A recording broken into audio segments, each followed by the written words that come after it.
Setiap kantor punya tipe-tipe orangnya. Pekerja paling keras bekerja 60 jam seminggu memperbaiki kesalahan semua orang dan kelelahan.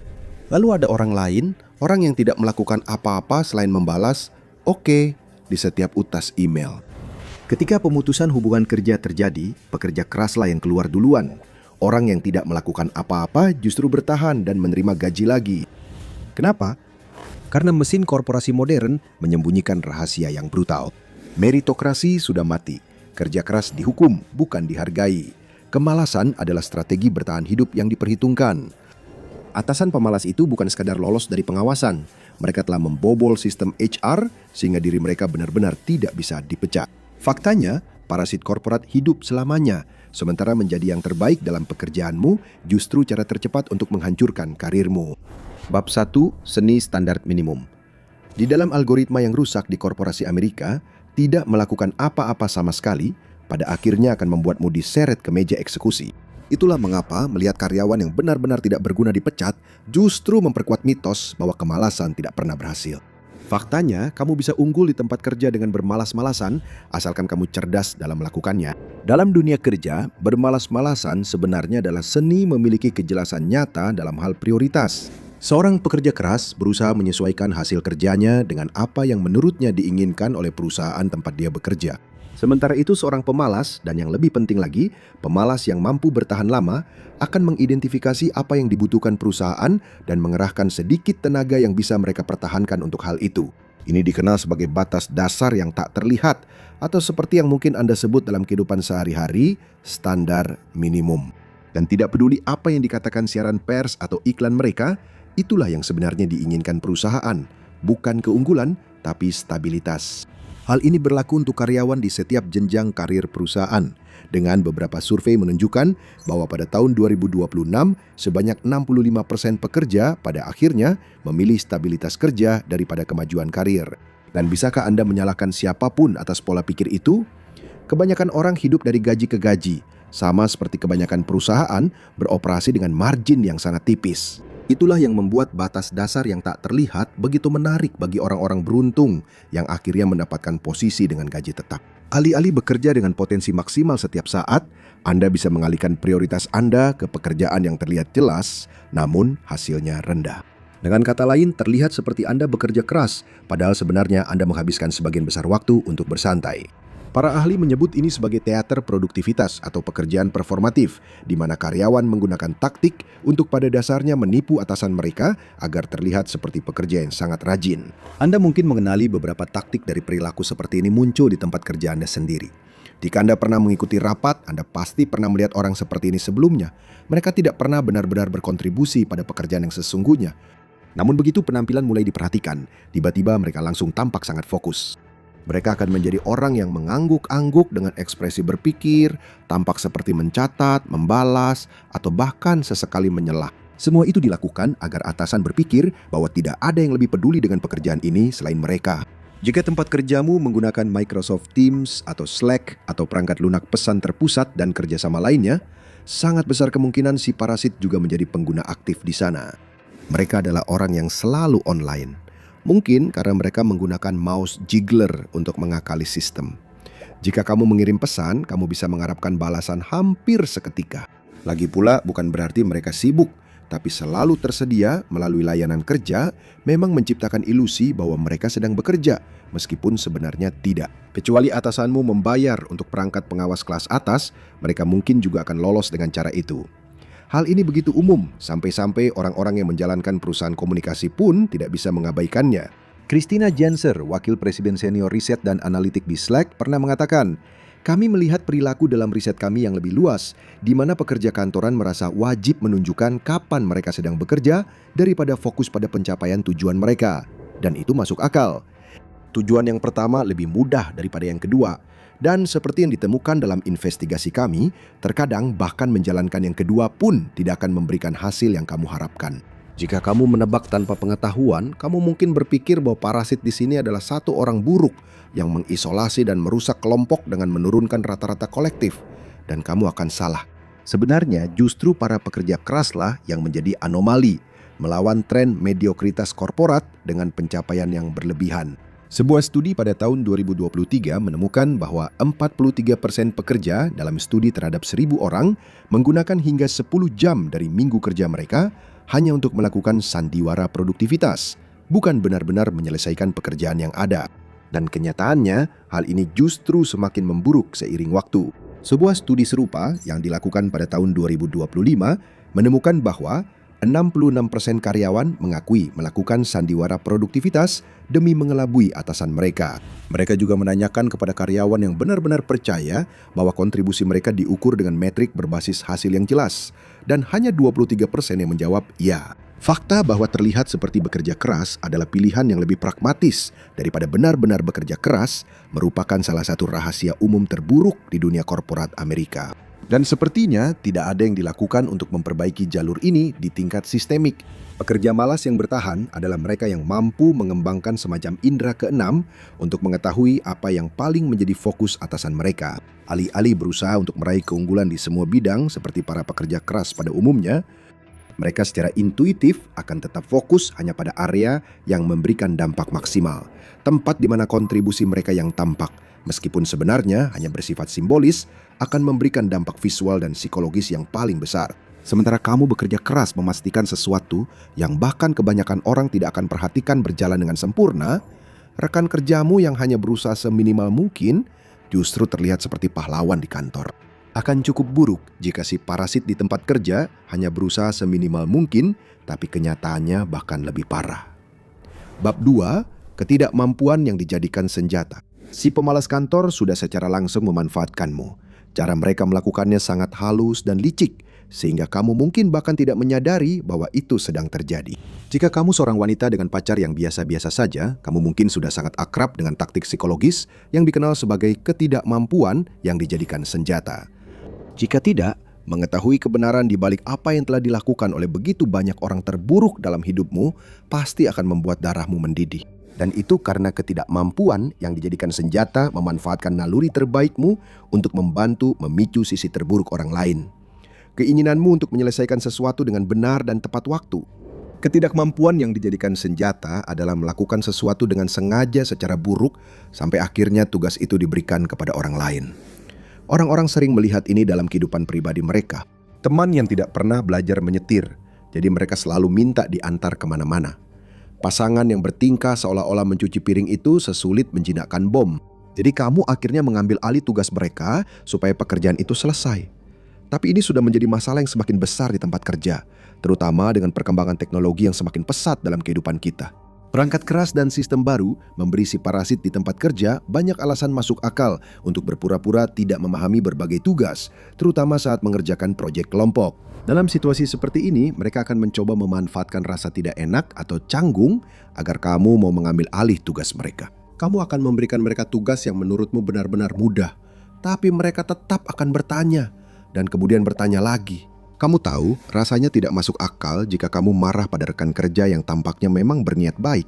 Mereka hanya bertanya tentang tugas yang kamu minta untuk mereka kerjakan.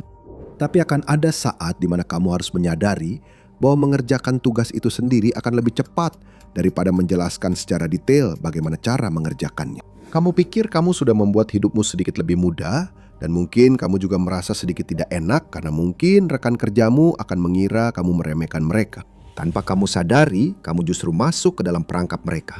Mereka juga mungkin melewati langkah ini dan langsung menggunakan teknik yang lebih membuat frustrasi, yaitu ketidakmampuan strategis atau bekerja dengan sangat lambat, di mana mereka akan membuatmu berharap dengan pura-pura mencoba mengerjakan tugas itu, tapi sebenarnya tidak bersungguh-sungguh. Jika tidak dengan mengerjakannya dengan buruk, mereka akan mencoba melakukannya dengan sangat lambat sampai tenggat waktu semakin dekat dan kamu akhirnya terpaksa mengambil alih tugas itu dari mereka. Itulah kekuatan dari siasat pura-pura tidak mampu, dan hal itu bisa sangat merugikan budaya kerja di tempat kerja. Tanyakan pada Brianna Perulo, direktur klinis dan pendiri On Par Therapy, yang telah meneliti topik ini secara mendalam. Dia mengatakan, kutipannya, ketika kinerja buruk dibiarkan begitu saja, hal itu dapat membuat mereka yang benar-benar bangga dengan pekerjaannya menjadi kehilangan semangat. Pada akhirnya, hal itu merusak produktivitas dan dapat menimbulkan lingkungan kerja yang beracun, di mana banyak pekerja merasa dieksploitasi. Namun situasinya menjadi lebih berbahaya ketika sasaran dari siasat pura-pura tidak mampu itu bukanlah Anda, melainkan manajer menengah yang berada satu tingkat di atas Anda. Disitulah kerusakan yang sebenarnya mulai terjadi bagi semua orang kecuali si parasit. Coba pikirkan dari sudut pandang seorang manajer menengah sejenak dan pahami bahwa dalam banyak hal itu adalah pekerjaan yang kurang dihargai. Kamu tidak memiliki banyak kekuasaan nyata seperti para eksekutif yang lebih tinggi, dan kinerja kerjamu tidak terlalu ditentukan oleh seberapa besar usaha yang kamu lakukan, melainkan sepenuhnya bergantung pada karyawan di bawahmu dalam hierarki itu. Sederhananya, kamu hanya bisa mengendalikan pekerja di bawahmu sampai batas tertentu. Tapi kalau mereka tidak menyelesaikan tugas yang diberikan, ya itu jadi tanggung jawabmu. Akibatnya, kamu mungkin akan melihat para manajer menengah ini menganut pola pikir menghalalkan segala cara. Sementara pekerja yang benar-benar bertanggung jawab berorientasi pada proses, seorang manajer menengah karena perannya harus berorientasi pada hasil. Jika satu karyawan bekerja dengan tidak kompeten, masuk akal untuk mengalihkan pekerjaan itu kepada karyawan yang sudah terbukti memiliki rekam jejak prestasi. Dalam jangka pendek, ini adalah keputusan yang logis. Tetapi ini juga merupakan domino pertama yang jatuh dari masalah yang jauh lebih besar dan lebih berbahaya. Pekerjaan itu seperti materi itu sendiri. Pekerjaan itu tidak bisa diciptakan atau dimusnahkan begitu saja. Ia hanya bisa berubah bentuk.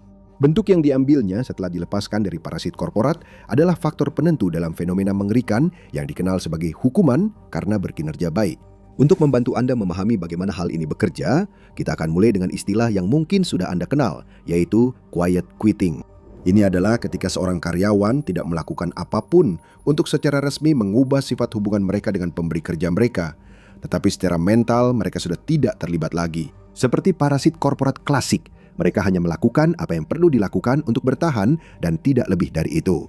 Dengan pemikiran tersebut, nama lain untuk performance punishment adalah quiet promotion. Ini adalah situasi di mana karyawan yang berkinerja tinggi diberikan pekerjaan dan tanggung jawab tambahan tanpa juga diberikan manfaat formal dari sebuah promosi, seperti jabatan baru yang mentereng, manfaat tambahan dari perusahaan atau kenaikan gaji. Dan dampak negatifnya terhadap jenis karyawan berkinerja tinggi yang menopang perusahaan-perusahaan ini sangat jelas.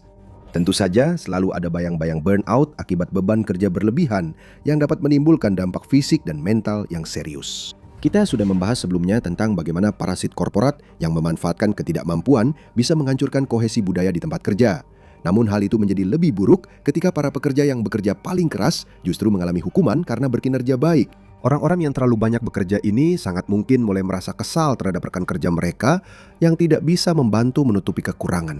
Hal ini pada akhirnya menurunkan semangat kerja dan meningkatkan kemungkinan seseorang melakukan kesalahan pada proyek penting saat berada di bawah tekanan kerja yang besar. Jadi efek domino terus berlanjut dan semua orang kecuali si parasit yang menderita. Ini bahkan bukan sistemnya sendiri yang menolak pemrogramannya. Saat ini memang beginilah seharusnya sistem itu berjalan. Dan bagian yang paling kejam adalah bahkan jika pekerja yang bekerja keras itu menerima kenaikan gaji kecil sebagai hasil dari hukuman karena berkinerja baik, itu tetap bisa menjadi kutukan yang tersembunyi. Dengan pekerja keras sekarang secara resmi menjadi lebih mahal daripada si parasit, mereka justru lebih mungkin untuk terkena PHK jika dan ketika perusahaan mempertimbangkan untuk melakukan pengurangan karyawan. Bab 3, mesin penggiling daging HR. Semua ini mungkin membuatmu bertanya-tanya, kenapa mereka tidak langsung memecat orang-orang ini? Dan disitulah kita menemukan rahasia gelap lainnya dalam semua ini. Karena kelemahan struktur dan kebijakan perusahaan modern, terkadang justru lebih mahal untuk memecat karyawan malas daripada tetap menggaji mereka. Menurut studi dan wawancara yang dilakukan oleh Society for Human Resource Management, total biaya untuk merekrut karyawan baru bisa mencapai antara 50 hingga 200% dari gaji posisi tersebut. Itu berarti jika Anda merekrut untuk pekerjaan dengan gaji $60.000, Anda mungkin akan menghabiskan $180.000 atau lebih untuk mengisi posisi tersebut. Hal ini karena tindakan memecat karyawan hanya karena dengan sengaja bekerja secara biasa-biasa saja adalah mimpi buruk birokrasi. Ini umumnya memerlukan beberapa rencana peningkatan kinerja, bukan sebagai bagian dari hak hukum karyawan, tetapi sebagai dokumentasi internal perusahaan untuk menghadapi kemungkinan gugatan hukum. Ada juga banyak pertemuan dan prosedur yang harus dilalui, dan jika kasusnya tidak benar-benar kuat, serta karyawan tersebut dendam karena kehilangan pekerjaannya, hal itu bahkan bisa membuat perusahaan terkena tuntutan hukum. Namun biaya sebenarnya muncul ketika harus merekrut pengganti karyawan tersebut. Ankit Shah, supervisor pengembangan talenta di Columbus State Community College di Ohio, mengatakan, bertemu dengan kandidat potensial, menyaring lamaran, menjadwalkan beberapa putaran wawancara, dan membuat keputusan akhir mengurangi waktu untuk mencapai tujuan dan hasil organisasi. Yang kemudian tentu saja berkaitan dengan ROI, wawancara, pelatihan, waktu ketika posisi tersebut kosong, di mana para pekerja keras harus terus menutupi kekurangan, dan pada akhirnya lebih baik membiarkan saja dan mempertahankan masalahnya. Jalan paling mudah. Namun perusahaan perlu berpura-pura tegar. Alasan yang disampaikan ke publik untuk membiarkan semua masalah ini berlarut-larut adalah pentingnya menjaga stabilitas. Bukankah itu prioritas utama bagi perusahaan yang sehat? Bab 4. Efek laut mati. Sebagian alasan mengapa logika di balik semua kegilaan ini begitu kacau adalah karena penelitian telah menemukan bahwa sejujurnya stabilitas bisa sangat dilebih-lebihkan di dunia korporasi. Faktanya, apa yang tampak seperti kenyamanan dan keamanan dari tenaga kerja yang stabil sebenarnya bisa menjadi ilusi yang menutupi perjalanan lambat menuju kebangkrutan total. Sebuah studi menemukan bahwa bahkan di bidang investasi ekuitas swasta yang sangat enggan terhadap perubahan, pergantian staf dapat memberikan perspektif baru yang membuat staf tetap gesit. Francesca Corneli, dekan Kellogg School of Management, mengatakan tentang studi tersebut, organisasi sangat enggan untuk berubah. Mereka tidak mempertimbangkan apakah mereka perlu memperbarui keterampilan tim mereka atau mendatangkan talenta baru. Mereka akhirnya memang mengubah tim mereka, tetapi hanya ketika sudah terlambat. Dan apa sebenarnya arti dari terlambat dalam kasus ini? Bruce F. Webster, dosen tambahan di Departemen Ilmu Komputer BYU, menyebut hasilnya sebagai efek laut mati. Sama seperti laut mati yang tidak bisa mendukung kehidupan karena kandungan garam yang beracun, para ahli dan pekerja keras akan kelelahan dan terasingkan oleh lingkungan kerja yang beracun. Sedikit demi sedikit mereka akan pergi, seperti air yang menguap dari permukaan laut mati. Pada akhirnya yang tersisa hanyalah karyawan-karyawan beracun, para parasit kerja. Mereka terlalu merepotkan untuk dipecat dan mereka tidak akan pergi karena kemungkinan besar mereka tidak punya prospek kerja di tempat lain jika mereka tidak memenuhi syarat. Para karyawan berprestasi tinggi menyeimbangkan racun dari para parasit selama mereka masih ada di sana. Tapi ketika tekanan mulai berdampak dan mereka pergi, yang tersisa hanyalah lautan yang sepenuhnya beracun. Sebuah ekosistem di mana tidak ada yang bisa tumbuh dan perusahaan Anda pada dasarnya akan hancur dari dalam. Semua ini kembali pada satu kebenaran sederhana.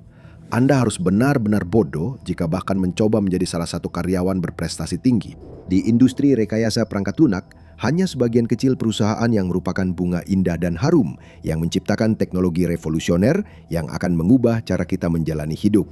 Semua orang lainnya hanyalah sehelai rumput yang bekerja pada aplikasi X atau situs web Y atau model bahasa besar Z, dan mesin pemotong rumput pada akhirnya akan datang untuk semua orang. Dan masalah di sini bersifat sistemik. Masalah-masalah itu sudah tertanam dalam perhitungan gelap tentang bagaimana perusahaan-perusahaan ini beroperasi. Jadi bahkan jika sebagian besar pekerja di sebuah perusahaan memutuskan secara individu untuk bekerja keras dan memberikan 100% perhatian serta usaha mereka, itu tidak akan mengubah apapun. Sistem ini ada dengan cara yang menguntungkan para parasit di atas segalanya. Jadi sekarang saatnya bertanya pada diri sendiri, apakah kamu bekerja keras atau bekerja cerdas? Ingin alasan lebih banyak lagi untuk membenci korporasi Amerika? Sekarang lihatlah bahwa American Dream sudah mati. Generasi milenial hancur lebur. Atau tonton ini sebagai gantinya.